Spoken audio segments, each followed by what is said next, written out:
Hello viewers, இன்றைக்கி நம்ம சேனலில் என்ன பார்க்க போகிறோம் அப்படின்னா, கத்தார் உடனான உறவு இந்தியாவிற்கு ஏன் மிகவும் முக்கியம், இதை பற்றின ஒரு சில தகவல்களை தான் இந்த வீடியோவில் இப்போ நம்ம பார்க்க போகிறோம்.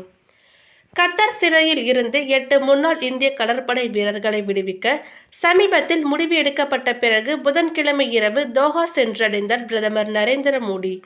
இது கத்தார் நாட்டிற்கு பிரதமரின் 2வது பயணம் என்று இந்திய வெளியுறவு அமைச்சகம் தெரிவித்து இருக்கிறது. முன்னதாக அவர் ஜூன் 2016 கத்தார் சென்றிருந்தார். மோடிக்கு முன்பு 2008 நவம்பரில் அப்போதைய பிரதமர் மன்மோகன் சிங் கத்தார் சென்றிருந்தார். விமான நிலையத்தில் அவர் கத்தார் பிரதமரும் நிதி அமைச்சருமான ஷேக் முகமது பின் அப்துல் ரஹ்மான் அல்தானியை சந்தித்தார். இதை அவர் ஒரு நேர்மறையான சந்திப்பும் என்றும் விவரித்தார்.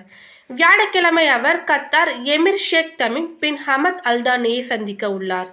இருதரப்பு உறவுகள் மற்றும் பிராந்திய விவகாரங்கள் மட்டுமல்லாது சர்வதேச விவகாரங்களும் இருவருக்கும் இடையே விவாதிக்கப்படும். ஐக்கிய அரபு எமிரேட்ஸிடம் இருந்து கத்தாருக்கு புறப்பட்ட மோடி கத்தார் அமீரை சந்திக்க ஆவலுடன் இருப்பதாகவும் கூறினார்.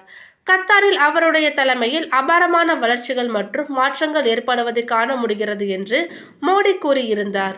மேலும் பிரதமரின் கத்தார் பயணம் முன்கூட்டியே அறிவிக்கப்படவில்லை. கத்தாரின் சிறையில் அடைக்கப்பட்டு உள்ள 8 இந்திய முன்னாள் கடற்படை வீரர்களில் 7 பேர் இந்தியாவுக்கு வந்து சேர்ந்த பிறகே மோடியின் பயணம் குறித்த தகவல் தெரிவிக்கப்பட்டது. இந்த 7 பேருக்கும் 3 மாதங்களுக்கு முன்பு கத்தார் நீதிமன்றம் மரண தண்டனை விதித்தது. பின்னர் இவர்களுக்கான மரண தண்டனை நிறுத்தப்பட்டு வெவ்வேறு அளவிலான சிறை தண்டனையாக மாற்றப்பட்டது. மேலும் செய்தி முகமையின் அறிக்கைப்படி ஒரு முன்னாள் கடற்படை வீரர் இன்னும் இந்தியா திரும்பவில்லையானால் அவரும் விரைவில் திரும்புவார். ஏறக்குறைய 3 மாதங்கள் இரு நாடுகளுக்கிடையே நடத்தப்பட்ட ஆலோசனைகள் மற்றும் சட்ட நடைமுறைகளுக்கு பிறகு எடுக்கப்பட்ட இந்த முடிவு இந்தியாவிற்கு கிடைத்த முக்கியமான ராஜதந்திர வெற்றியாகவும் விவரிக்கப்பட்டது. மேலும் பிப்ரவரி 12ஆம் தேதியன்று வெளியுறவு அமைச்சகத்தின் செய்தி தொடர்பாளர் கூறுகையில், 13ஆம் தேதி பிரதமர் 2 நாள் பயணமாக ஐக்கிய அரபு எமிரேட்ஸ் செல்கிறார் என்று தெரிவித்தார். அதே நாளில் வெளியுறவு செயலாளர் கூறுகையில், பிரதமர் நரேந்திர மோடி வரும் 2 நாட்களில் ஐக்கிய அரபு எமிரேட்ஸ் மற்றும் கத்தார் ஆகிய நாடுகளுக்கு சுற்றுப்பயணம் மேற்கொள்கிறார். கத்தாரில் சுமார் 8.35 லட்சம் இந்தியர்கள் வசிக்கின்றனர். இது கத்தாரின் மொத்த மக்கள் தொகையில் 27% ஆகும். கத்தாருக்கும் இந்தியாவுக்கும் இடையிலான ராஜ்ய உறவுகள் 70களில் தொடங்கியது. ஜனவரி 1973 இந்தியாவில் உள்ள தனது தூதரகத்திற்காக முதல் பொறுப்பாளர்களை நியமித்தது கத்தார். பின்னர் மே 1974 இந்தியாவுக்கான தனது முதல் தூதரை அறிவித்தது. மேலும் கடந்த 1940 கத்தார் துஹான் நகரில் எண்ணெய் இருப்பை கண்டுபிடித்தது. 20 ஆண்டுகளுக்கு பிறகு கத்தார் மற்றொரு எண்ணெய் இருப்பதையும் கண்டுபிடித்தது. அதன் பொருளாதாரம் வேகமாகவும் வளரத் தொடங்கியது. இதில் வெளிநாட்டில் இருந்து அழைத்து வரப்பட்ட தொழிலாளர்கள் முக்கிய பங்கு வகித்தனர். மேலும் கத்தாரில் பணிபுரியும் வெளிநாட்டவர்களில் இந்திய தொழிலாளர்களின் எண்ணிக்கை 1990 வாக்கில் 50 லட்சத்தை எட்டியது. இது அதனுடைய மக்கள் தொகையில் 1/3 ஒரு பங்காகவும் இருந்தது. மேலும் கத்தாருக்கும் இந்தியாவுக்கும் இடையிலான வர்த்தகமும் அதிகரித்தும் வந்தது. கத்தார் இந்தியாவிலிருந்து தானியங்கள், இயந்திரங்கள் மற்றும் மின்சார பொருட்களையும் இறக்குமதி செய்கிறது. கத்தாரிடமிருந்து இந்தியா எண்ணெய் மற்றும் திரவமாக்கப்பட்ட இயற்கை எரிவாயுவையும் வாங்குகிறது. மோடி ஆட்சிக்கு வந்த பிறகு 2015 மற்றும் 2016 Qatar emir Tamim bin Hamad அல்தானியை சந்தித்தார். இது தவிர இரு தலைவர்களும் செப்டம்பர் 2019 ஐக்கிய நாடுகள் பொது சபையிலும் 2023 டிசம்பரில் துபாயில் நடைபெற்ற காலநிலை மாநாட்டிலும் சந்தித்தனர். இந்த சந்திப்புகளின் முடிவாக 2016 கத்தார் இந்தியாவிற்கு விற்கப்படும் LNG எரிவாயுவின் யூனிட் விலையை பாதியாகவும் குறைத்தது. இதற்கு பிறகு ஒரு MMBTU ஒன்றுக்கு $12.60 செலவாகும் LNG இந்தியாவிற்கு MMBTU ஒன்றுக்கு 6.5 முதல் $6.6 வரை என்ற விலையில் கிடைக்கத் தொடங்கியது. இருப்பினும் நாட்டின் நலன்களை பாதுகாக்க கத்தாரிடமிருந்து ஒரு குறிப்பிட்ட அளவு எரிவாயுவை இந்தியா வாங்க வேண்டும் என்பதை அது கட்டாயமாக்கியது. 2017 அரபு நாடுகளுடனான கத்தாரின் உறவு மோசமடைந்தது.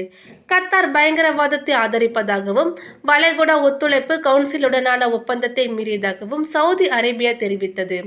மேலும் சவுதி அரேபியா தலைமையின் கீழ் பஹ்ரைன், ஐக்கிய அரபு எமிரேட்ஸ், எகிப்து ஆகியவை கத்தாருடன் தங்கள் உறவை முறித்துக் கொண்டு அதை தனிமைப்படுத்த முயன்றன. மேலும் இந்தியாவிற்கும் சிரமங்கள் அதிகரிக்க ஆரம்பித்தன. அது கத்தாருக்கு ஏற்றுமதி செய்வதை சிறிது காலம் நிறுத்தியது. ஆனால் விரைவில் இருவருக்கும் இடையே வர்த்தகம் முன்பு போலவும் நடக்க தொடங்கியது. கடந்த 2022 2023 வரை இந்தியாவிற்கும் கத்தாருக்கும் இடையிலான வர்த்தகம் $18.77 பில்லியன் இருந்தது. இந்த காலகட்டத்தில் இந்தியா கத்தாருக்கு $1.96 பில்லியன் மதிப்புள்ள பொருட்களையும் ஏற்றுமதி செய்தது. அதே நேரம் இந்தியாவின் இறக்குமதி மதிப்பு $16.8 பில்லியன் இருந்தது. இருவருக்கும் இடையிலான வர்த்தகம் 2018-19 $12.33 பில்லியன் இருந்தது. அதுவே 2019 இருந்து 2020 $10.96 பில்லியன் 2020 இருந்து 2021 $9.21 பில்லியன் 2001 இருந்து 2022 $15.20 பில்லியன் 2022 இருந்து 2023 வரை $18.78 பில்லியன் இருந்தது. மேலும் கத்தார் இந்தியாவிற்கு LNG, LPG ரசாயனங்கள், பிளாஸ்டிக் மற்றும் அலுமினிய பொருட்களை விற்பனை செய்கிறது.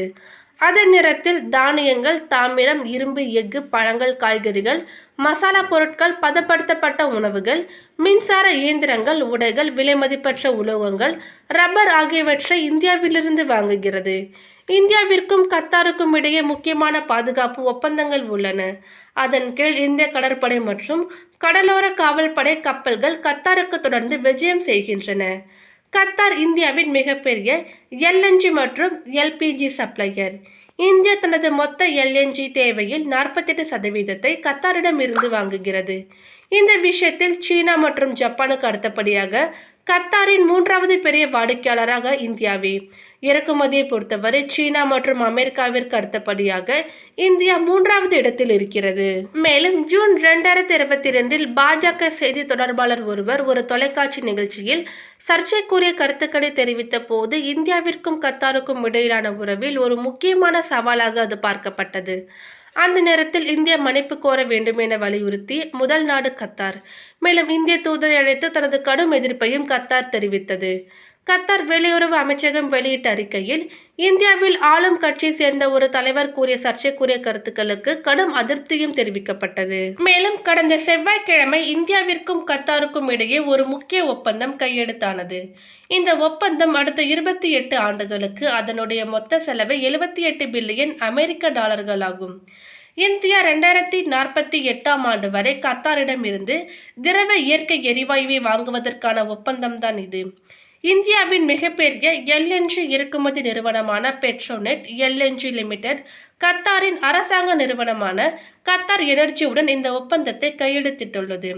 இந்த ஒப்பந்தத்தின் கீழ் கத்தார் ஒவ்வொரு ஆண்டும் 75 லட்சம் டன் எரிவாயுவை இந்தியாவிற்கு ஏற்றுமதி செய்யும்.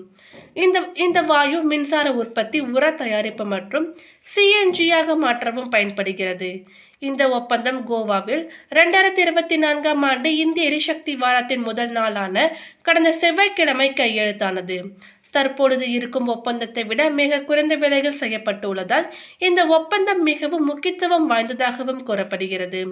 பெட்ரோநெட் LNG நிறுவனம் தனது அறிக்கையில் எரிவாயு இறக்குமதி தொடர்பாக இரு நாடுகளுக்கும் இடையே 1999 ஜூலை 31 ஒப்பந்தம் கையெழுத்தானது என்றும் அது 2028 வரையிலானது என்றும் கூறியிருந்தது.